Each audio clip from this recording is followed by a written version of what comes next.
पुण्यात्मा इस अमर कथा में अरुचि ना करना। असंख्य युगों के बाद तुम्हारा बिल्ली के भागों छीका टूटा है, ये इसको छक छक कर खा लो और कल्याण कर। परमात्मा ने सूक्ष्म वेद में बताया है कि एक लेवा एक देवा दूतम, एक लेने आ रहा है एक देने आ रहा है, और कोई किसी का पिता नहीं पुत्र। ऋण संबंध जुड़ा एक ठाठा, अंत समय सब 12 बाटा। और इसको फाइनल समझ लेना, जो भी आपका बेटा है या बेटी है, पिता या पुत्र है या माता है, पत्नी है, ये आपका लेन देन कोई ऋण है इनके साथ, ये पूरा करना पड़ेगा। अब ये है कि जैसे हमने किसी का ऋण देना है और हमारी इनकम इतनी है नहीं, तो हम हमेशा भयभीत से रहते हैं, लज्जित से रहते हैं। और यदि हमारी इनकम ठीक हो जाए तो ऋण दे देंगे, खुश होकर, क्या होगा, ऋण हो भी जाता है, कोई बड़ी बात नहीं। तो अब परमात्मा आपको ऐसी नौकरी देगा, ऐसी भक्ति देगा, उसकी मजदूरी करियो, और इससे आपके वो ऋण बहुत आसानी से सुलझ जाएंगे, बेटे का हो चाहे बेटी का हो। और फिर समर्थ के पास एक पावर है, मासा घटे न तिल बधे, विद ना लिखे जो लेख, सच्चा सतगुरु मेट कर ऊपर मार दे मेघ। आपका आपस का कोई ऋण देन है और आप शरण में आगे परमात्मा की, वो कैंसिल कर देगा। जा भाई, मेरा तो ऋण था यो और माफ कर दिया, बच्चों को मैं दूंगा तुम्हारे, इनको पालूंगा पोसूंगा, इनके संस्कार बनाऊंगा, आप हो ऋण मुक्त, आप भी पार, ये बच्चे भी पार हो जाएंगे। तो ऋण खत्म कर दिया दोनों का। जैसे एक बार सरकार ने, जो सरकार से लोन ले रखा था लोगों ने, गना हो गया था, ब्याज पे ब्याज चले था, बहुत परेशानियां थी। कुछ एक तो किसान आत्महत्या भी कर गए थे ऋण के मारे। फिर सरकार ने वो माफ कर दिया, हो गया बरी, बस खत्म हुई, टेंशन खत्म होगी। तो इसी प्रकार यह सच्ची सरकार है कबीर परमात्मा, आपके सारे ऋण माफ कर देगी, एक दूसरे का जेड़ा जो कति सुलझा देगी, और फिर भक्ति करेंगे। ऐसा अध्यात्म ज्ञान ये कहता है, तत्व ज्ञान में परमेश्वर बताते हैं कि जो राखो तो ही रहूं और मेरा के चारा, जैसे राखो मालिक वैसे ही रहूं। हमारा कोई इस पर जोर नहीं है, हमारा के चारा, और खाने जाद गुलाम हूं, खाने जाद खरीद हूं गुलाम तुम्हारा, मैं तो आपका हो गया। जैसे पहले गुलामों को मोल लिया करते सेठ साहूकार राजा ठाकुर लोग, जैसे पशुओं को खरीदते हैं, मोल लेते हैं, फिर वो परमानेंट उसका हो जाया करता, और बेचना होता वो अलग बात थी। तो यहाँ परमात्मा कहते हैं कि मैं ऐसा भाव बनाओ आप अपना भगवान के प्रति कि हे दाता, आपका दास हूँ, गुलाम हूँ, और जैसे रखोगे नो ही रहूँगा, मैं तो ईब आपका हो गया।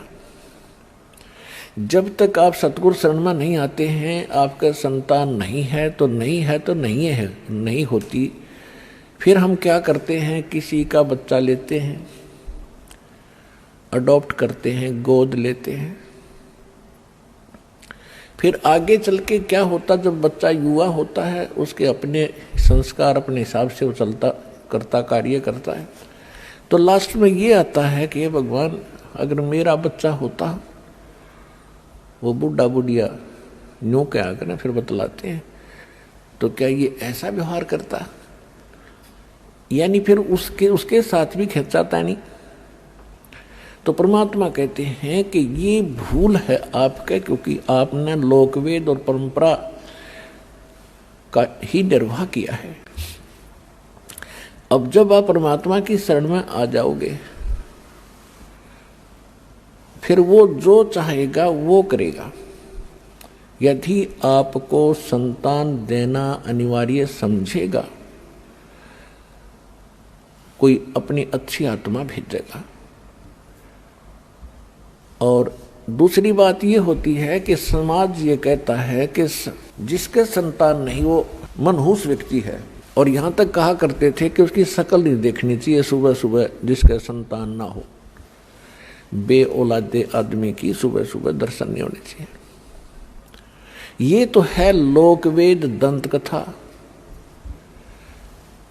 एक संसार के विचार, जगत के विचार। और भगत के विचार सूक्ष्म वेद क्या कहता है? देखो, वैसे तो सभी अच्छी आत्माएं हैं परमात्मा की, जो भगवान के चरणों में लगे हैं, मनुष्य शरीर प्राप्त है, अपना निर्वाह कर रहे हैं, ठीक ठाक रह रहे हैं, वो तो अच्छी आत्मा सभी हैं। लेकिन सूक्ष्म वेद में ये बताया है कि वो परमात्मा की दृष्टि से वो बहुत ही अच्छी किस्मत के व्यक्ति है जिनका संतान नहीं है। अपने आत्माओं हमेशा जगत और भगत का इन बातों पर आपस में विरोध और झगड़ा रहा है। ये झगड़ा रहो या ना रहो या सच्चाई है।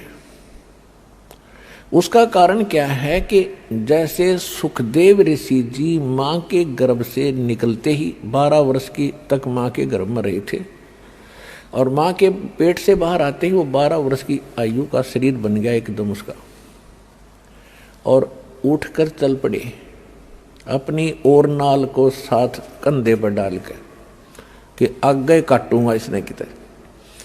तब उसके पिता व्यास ने कहा था कि बेटा मुझे दर्शन तो दे दे। अरे 12 वर्ष तक इंतजार करी, पुत्र होगा पुत्र होगा, पुत्र मोह में व्याकुल हूं मैं बेटा।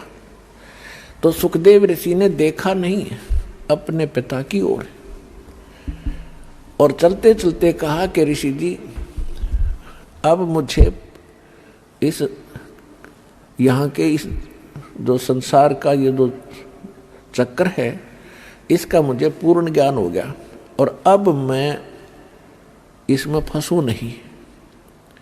और ऋषि जी ना जाने कितनी बार आप मेरे बाप हो लिए, ना जाने कितनी बार मैं तेरा बाप हो लिया। ये तो बुरी बीमारी है, इब का मेरी कट्टन दे। मैं नहीं देखूं आपकी शकल भी, कहीं मुझे आप में मोह ना हो जा। ये मोह एक बहुत बुरी जबरदस्त बीमारी है। तो सुखदेव ऋषि ने सूक्ष्म वेद में कहा है कि सुखदेव ऋषि क्या बोले? एक लेवा एक देवा दूतम, और कोई किसी का पिता नहीं पूतम। ऋण संबंध जुड़ा एक ठाठा, अंत में सब 12 बाटा। आज आप कितने प्यार से रह रहे हो, आपके बेटा बेटी कितनी अच्छे लगते हैं भी अच्छे, सबको प्यार लगता है क्योंकि यहाँ रह रहे हैं ठाठ से उनके साथ। 1 मिनट में मृत्यु हो जा, बेटा मर जाए, बेटी मर जाए, आप मर जाओ, पूरा परिवार नाश हो जाता है। वो प्यार भी है, अच्छे भी लगते हैं, फिर इसका बने क्या? What is use? फिर कहाँ गया वो आपका जुगाड़? सारा जीवन खो दिया इससे काम पे। और भक्ति भी करते हैं, सत्य नहीं करते हैं, शास्त्र अनुकूल नहीं करते हैं, नकलियों के पास करते हैं, तो वो भी व्यर्थ है।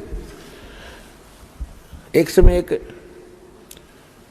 कोई परिवार पूरा का पूरा, जिसमें 15-16 सदस्य थे, एक गाड़ी में 12-13 सदस्य, एक बूढ़ा घर पर रह गया था और बाकी सारे सत्संग में भेज रखे थे, किसी संत के सत्संग में। और 20-25 वर्ष से वो सत्संग में थे। सत्संग सुनकर वापस आ रहे थे या सुनने जा रहे थे, इतना ध्यान नहीं। दुर्घटना में 12 के 12 मर गए। चुच्ची बच्चा का आग्रह ना, वो नाश हो गया। एक बूढ़ा रह गया 70 साल का। अब क्या है ये? ना जाने काल की कर डारे, किस विध ढल जा पासावे, और जिनाते सरते मौत खुड़कती, उनानो केड़ा हासावे। तो यही संसार के अंदर इस गंदे लोक में आप जिस आस को लेकर जी रहे हो, या आपकी भारी भूल है, और यह भूल मिटेगी भगवान से, इस सत्संग सच्चे ज्ञान पर।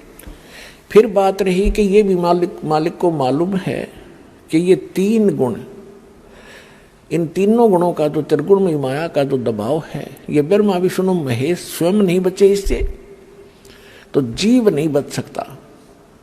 अब परमात्मा का सहारा चाहिए इस जीव को। तो किस परमात्मा का? यदि आप ब्रह्मा विष्णु जी का सहारा लेते हो युग काल के अंतर्गत, और काल ने आपको फंसा रखा है, तो आप इस जाल से बाहर नहीं हो सकते। यदि शंकर जी की पूजा करते हो तो भी नहीं हो सकते। ब्रह्म की पूजा करते हो, ये स्वयं ही आपको फंसा ही रहा है, ये तो आपको इस मार्ग पर आने ही नहीं देगा जिससे आपका छुटकारा हो, क्योंकि इसको यहाँ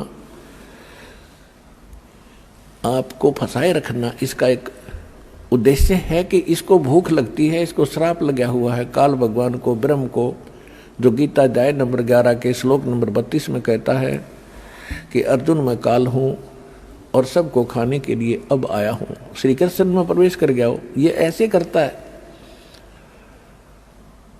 तो इसको श्राप लगा हुआ है 1,00,000 मानव शरीरधारी प्राणियों के नित आहार करने का। उसके लिए आपको ऐसे रोक रखा कबीर साहब ने बताया धर्मदास जी को कि जैसे कसाई बकरे पालता है और बकरे और बकरी नर मादा छोड़ देता है एक बाड़े में, पूरे उनके लिए चरागाह भी बनाता है, जलाशय भी बनवाता है, ऊपर शेड भी डालता है गर्मी सर्दी ओलों से बचाने के लिए। तो वो बकरे ये सोचते हैं हमारा मालिक बड़ा दयालु है, हमारी कितनी केयर टेक कर रहा है, कितनी देखभाल करता है। लेकिन वो जीव हैं, उनकी इतनी बुद्धि काम नहीं करती कि अब तो आपने दयालु दिखा है, और फिर सामने जब भी आवश्यकता होती है किसी का बेटा हो चाहे बेटी, माँ मरो चाहे बेट बाप है, निकाल ले जाता है पकड़ पकड़ के कान। तो परमात्मा ने आगे बताया कि आप इस स्थिति में हैं। यहाँ पर यहां से बचने के लिए आप जी ने, कबीर परमेश्वर जी कहते हैं, मेरी शरण ग्रहण करनी पड़ेगी। फिर मैं आपको काल से अपने उसमें ले लूंगा, अपनी फर्द में अपने नाम करा लूंगा, फिर ये तुम्हारे से कुछ नहीं मांगेगा।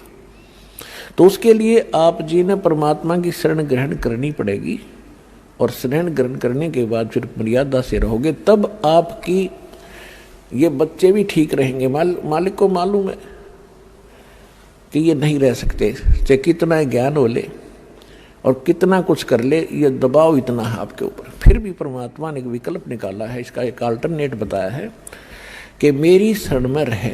जब लग हंसा हमरी आना, काल लगे ना तेरा बाणा। अब वहाँ जहाँ वो सत्संग सुनने जा रहे थे या आ रहे थे, तो वहाँ तो काल का ही व्यवस्था थी सारी,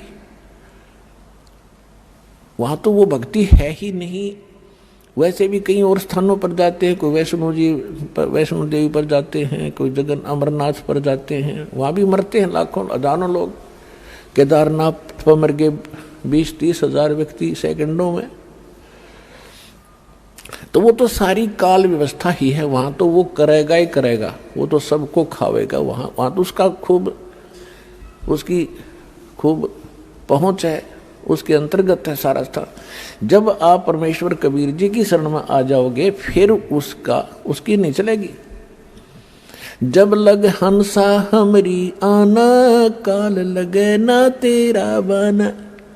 जब लगे जीव, हे प्यारी आत्मा, तो हमारी मर्यादा में रहेगा, फिर काल अटैक नहीं करेगा। काल का अटैक भी हम पर उस समय होगा जब हम मर्यादा भंग कर देंगे, परमात्मा के दायरे से हम बाहर चले जाएंगे। तो परमात्मा कबीर जी की मर्यादा भंग होते ही आप इनसे बाहर चले गए, और इससे बाहर सारा काल ही काल है।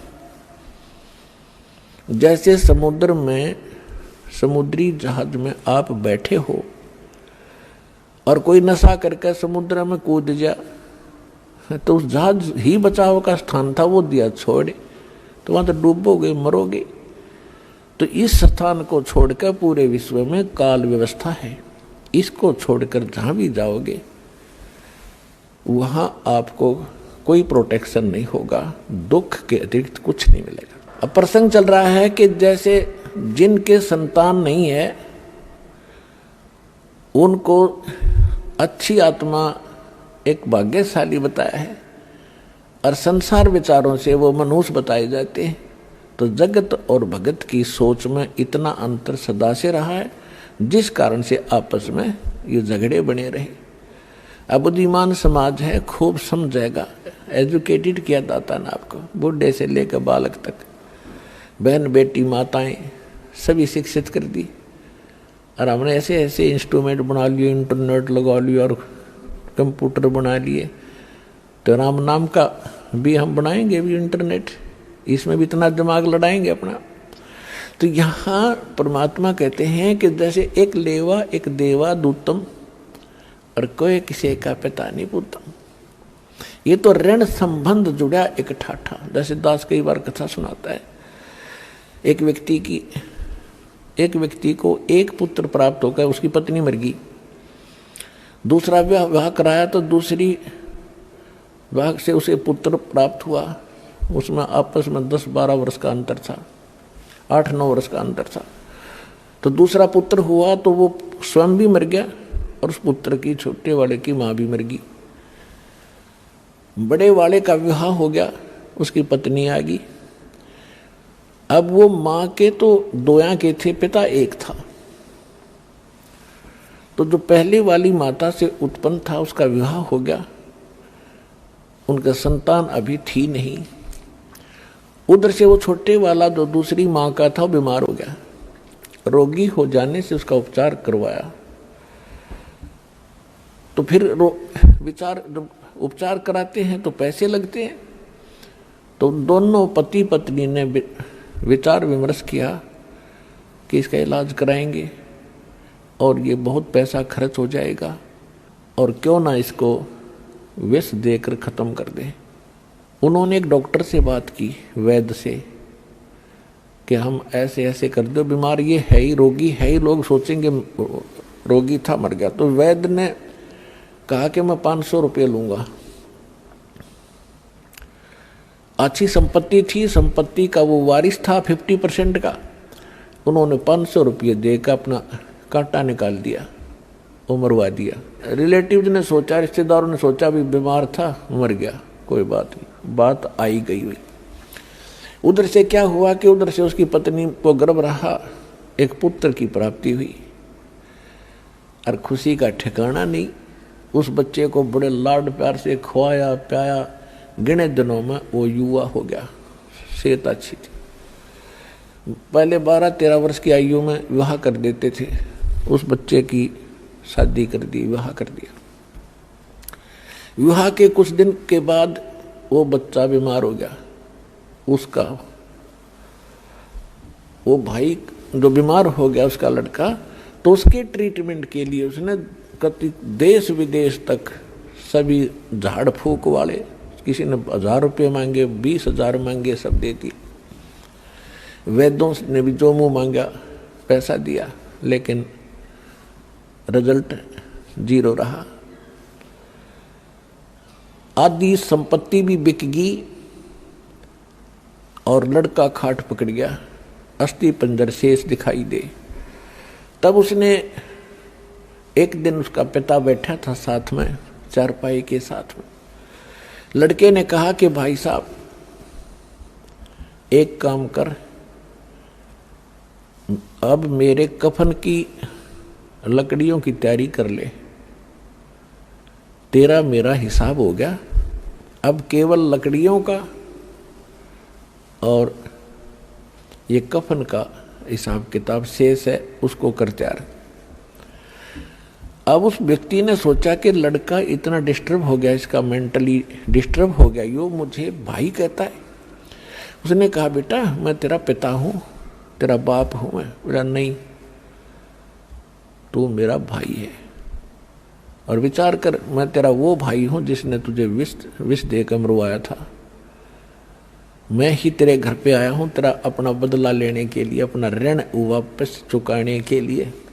और जितनी मेरे हक की, मेरे राइट की संपत्ति थी, मेरे भाग की, वह पूरी खत्म हो चुकी है। अब तेरी शेष है। तब उसका पैर तले की धरती खिसक गई। अपने कुकृत्य का उसको याद आया। तब उसने पूछा कि अभी एक बात बता दे, मैंने तो जैसा जुल्म किया था मेरे सामने आ गया, एक ही पुत्र हुआ, आगे आस नहीं, मेरा तो कुल नाश हो ही गया।